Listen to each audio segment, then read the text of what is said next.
वळूया आता पुढील बातमीकडे।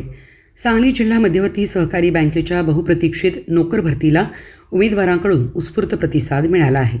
कनिष्ठ लिपिकाच्या 444 पदांसाठी तब्बल 18,924 अर्ज दाखल झालेत। अर्ज प्रक्रिया पूर्ण झाल्यानंतर आता सर्वांचे लक्ष लेखी परीक्षेच्या तारखेकडे लागले आहे।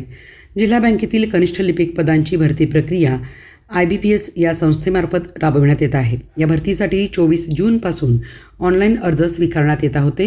एकूण पदापैकी 70% जागा सांगली जिल्ह्यातील उमेदवारांसाठी तर उर्वरित 30% जागा इतर जिल्ह्यातील उमेदवारांसाठी राखीव ठेवण्यात आल्या आहेत।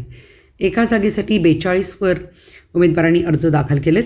भरती प्रक्रियेदरम्यान आमदार सदाभाऊ खोत, गोपीचंद पडळकर यांनी शासनाकडे आक्षेप नोंदवत भरतीला स्थगिती देण्याची मागणी केली होती।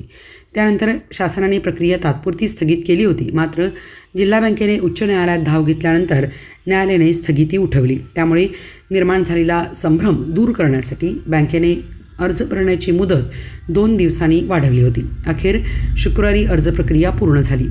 भरतीच्या पुढील टप्प्यात लेखी परीक्षा होणार असून या परीक्षेला 90 गुण तर मुलाखतीला 10 गुण असणार आहेत।